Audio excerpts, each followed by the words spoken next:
If you're like me, you're probably already prepared for 2020 to be a rough year to buy ammo and mags and guns because of the election. But you might not have been prepared for the kind of market disruption we're experiencing right now due to the novel coronavirus. This video is not about the virus itself or its origins or whether or not 5G has anything to do with it. I really just want to talk about the market disruption and how you might be able to better navigate it so that you get what you need at the lowest price possible. First thing I want to say is I am a firm believer that there's no such thing as too much ammo or too many guns, but I am a believer that you can have enough for now.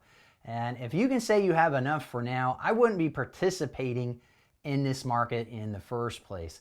It's going to be very expensive to get things, and as I'm going to talk about, it's also going to take you a really long time to get stuff, even when you're ordering stuff that's in stock. I actually have 3 degrees. One is a degree in economics from the Wharton School of Business. One is a degree in psychology from the College of Arts and Sciences at the University of Pennsylvania. And those two together mean that I find it fascinating to think about, to discuss what's going on right now in the market. I realize most of you do not find that kind of discussion fascinating. So I'm going to leave some talk about what price gouging is, what a free market looks like for the second part of the video. The first part of the video, I'm just going to talk about the practical aspects of this market and how you might fit into it. You might have already noticed that it's not just hard to find ammo to buy, but even when you buy ammo that's in stock, you're being given delivery dates that might be weeks out. And this is for stuff that's actually physically in stock. Because of the working conditions to keep employees safe in warehouses and shipping centers, things are a lot slower to go from getting an order to getting it out the door. And on top of that, all of these retailers are getting crushed with orders. So this is slowing things down from when you actually buy ammo that is physically in stock at a retailer's warehouse to getting it into a box and shipped off to you. I don't see that changing anytime soon. And there's no way to know ahead of time whether or not when you see something in stock, it's actually going to get to you in a couple days or a couple weeks or even a month and a half, I've seen some retailers saying. So right now, I think the focus on purchasing ammo or guns should be you need some to keep yourself, your family safe. Second, you need some for the recreational shooting or the training that you have planned for the next year or so, because this market disruption is not going to go away until at least after the election cycle is done. If you have to get ammo or guns for those reasons short term, you just have to accept that the market is not behaving the way it used to behave. So the first thing I would say is if you need ammo and you see the ammo you need at the price you like, go ahead and get your order in. If you end up with a back order or a delivery date that's farther than you're willing to accept, then cancel your order and start your search anew. But if you don't get that order in, you won't be in line to get it. It is very much like getting in a line only to find that the line wraps around a corner in front of you and is super, super long. Some people will say, you know what, this is just not worth it. But you're not going to get to the front of the line faster by getting out of line. You might find ammo for sale at a retailer that will get it to you sooner, or it might come in stock at a local gun shop. That's fantastic, but other than actually physically having the ammo in your hand when you make your purchase, I don't think there is any way for you to absolutely be certain when it's going to get to your house. Some retailers are actually pre-selling shipments that they have contracted to come at later dates. Some are coming in just a couple weeks, some are coming in a couple months. I've seen ammo for sale for shipments that aren't coming until July.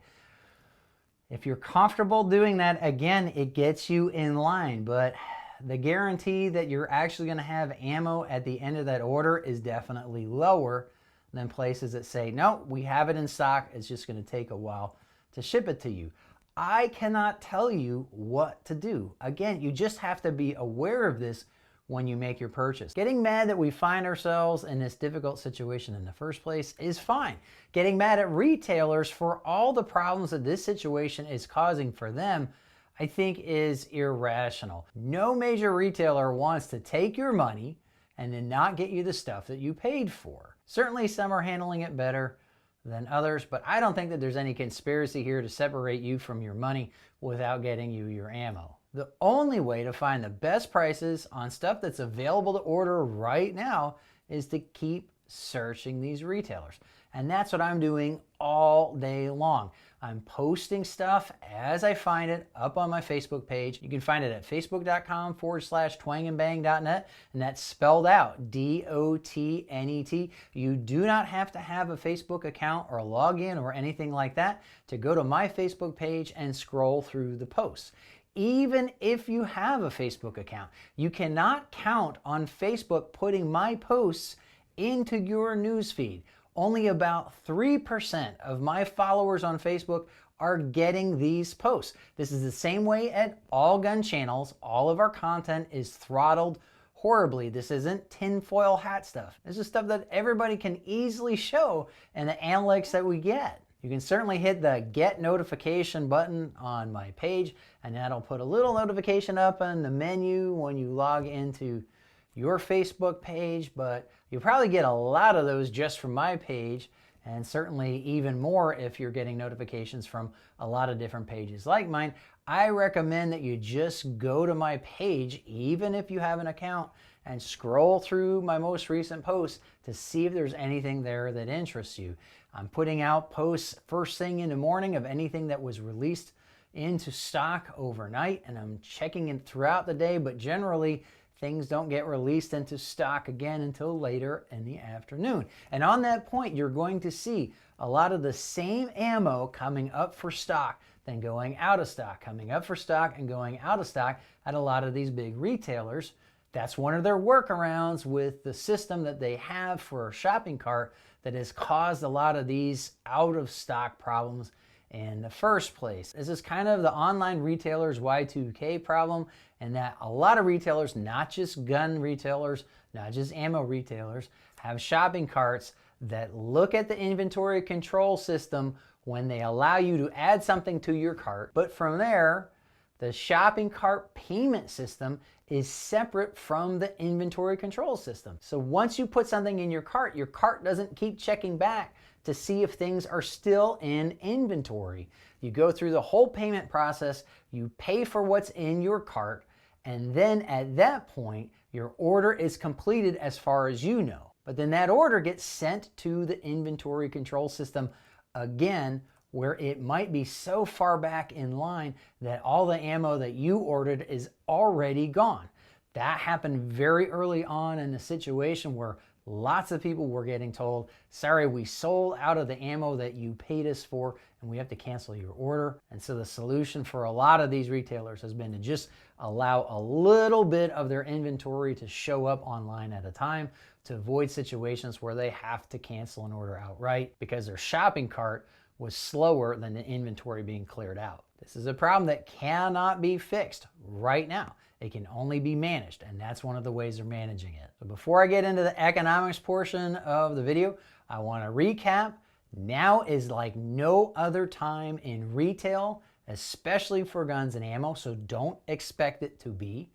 You cannot know how long it's going to take for ammo to show up at your door when you place your order, but don't let that stop you from placing orders if you need the ammo or if you need the guns. That's the best advice I can give you under these uncertain and rapidly changing times. So here's where I'm going to get into kind of a lesson on economics. So if that doesn't interest you, this is the end of the video for you.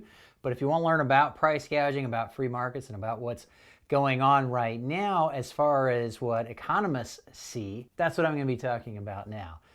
In order to understand what price gouging is, you have to understand what a free market is. And the long and the short of it is there are very few actual free markets in the real world. A free market requires a few fundamental things to be in place. A lot of people talk about supply and demand, but it's way more than that. Suppliers need to be able to enter and leave the market based upon the market price. Buyers need to be able to enter and leave the market based upon market price. Right there, I hope you can see that the markets for firearms, for ammunition, aren't classical free markets, because you can't just all of a sudden decide, hey, the price is right, I'm going to start making ammo, or I'm going to start making guns. A lot of people kind of seem like that's what they're doing, but in order to get into the market, you have to have a certain amount of skills, you have to have a certain amount of money behind you, you have to have access to the right kind of machinery, you have to have access to the raw materials. Those things are not easy to do, so you can't just decide on a whim to enter the market. Likewise, once you accumulate all of those things, you can't just decide, well, I'm not going to produce any ammo today because the price is too low. You're still going to produce ammo even if the price is lower than what you want to make a profit, simply because you still are going to try to cover as much of your tied up costs as you can until prices go down low enough that you go out of business altogether. And then you are no longer voluntarily leaving the market. You are forced out of the market by your own financial situation. On a consumer side, there's a lot more flexibility in deciding whether or not you're going to participate in a gun market and ammunition market. Of course, I see, and many of you watching this video see, the ability to defend your life with whatever means possible to be a natural born right. And firearms are as effective way as you can get in order to do so, and you need ammunition to make firearms work. So there isn't entirely the flexibility to enter or leave the market for somebody that has no firearms, has no ammunition, but has an immediate need for a means of protecting themselves. However, for the rest of us that are prepared, we can do this. I myself am not buying ammo. I'm not buying guns right now. I prepared for this situation already, and so I have the choice to not participate in this market. So from the demand side of things, for me, it's a free market. However, on the supply side of things, it will never be a free market for me, because I can't just decide to start selling ammo. No matter how high the price per round gets, I'm not going to be able to just all of a sudden enter the market and today start selling ammo, because the market for ammunition, for firearms, is so supply constrained. Anytime there's a disruption in supply, anytime there's a spike in demand like we're seeing right now, prices can rapidly increase. It's not a free market increase in prices, because if we had a free market, we would have the ability for new suppliers to come in and add to that supply, meet demand, and keep prices from increasing so much. But just because you have prices rapidly increasing in this situation, in this market, doesn't mean that you have price gouging. Now, what is price gouging? Well, it's largely defined by legislation, and it's to protect markets where the demand side is completely inflexible. Think medicine, think healthcare, think food, think shelter. My daughter has type 1 diabetes. Her pancreas does not work at all. We would pay anything to get insulin, because without it, she will die. Most people aren't homesteaders. They're not able to provide for their own food, at least not for a very long period of time. That's why they have price gouging controls on things like food. Price gouging protections in the United States are mainly at the state level, and they generally don't kick in unless the governor declares a state of emergency, or in some instances, the governor has the ability to just say, price gouging protections are now in place. I've seen it create a very interesting dynamic with people who are saying that they're freedom-loving Americans and they're screaming price gouging. First of all, it's not actually price gouging, because there's an actual market reason for prices going up. It's not a free market because we can't just instantly add supply and bring those prices back down. But at the same time, it doesn't require manufacturers or distributors or retailers trying to bilk their customers by artificially raising prices just because there is a constraint on supply. Then it triggers discussion with some people saying, I'm a freedom-loving American, and I don't think there should be price gouging protections in the first place, because that is anti-free market. It certainly looks that way during a crisis, because price gouging protections specifically prevent the rise of prices in the face of a crisis. However, we've already established there isn't a free market for food, for medicine, for putting a roof over your head. People are going to spend a lot of money to make sure that they keep those things for themselves and for their families. And because of that, There are markets where suppliers will make more profit during a crisis than when there isn't a crisis. History has taught us that when you have a market where every single supplier makes more profit during a supply crisis than without a supply crisis, they will create a supply crisis. That's why we have protections against price gouging during a crisis. That looks like interference with the free market, of course. But what they do is they protect freer markets when there isn't a crisis by preventing suppliers from creating one. And that's how having protections against price gouging helps to create freer markets overall than if you didn't have them in the first place. Regardless of how you feel about price gouging laws, about whether or not an increase in prices is price gouging, about whether or not you want to pay what you have to pay today to get ammo today, the way to solve all those things under today's laws is to just buy ammo and firearms when there isn't a crisis. Get enough to protect yourself and your family through a crisis. That's not hoarding. When you're buying enough for yourself, when you're buying enough to supply your own needs during a crisis, and you keep that on hand, that's not hoarding. Hoarding is when you buy more than you could ever possibly use, especially if you keep it from the market altogether. That's real hoarding, when people are sitting on these massive stockpiles of ammunition that they're never going to shoot, that they're never going to use. They're just out of the market entirely. I don't even think it's hoarding when you buy more ammunition than you need, buy more guns than you need, when there isn't a supply constraint to add back to the market.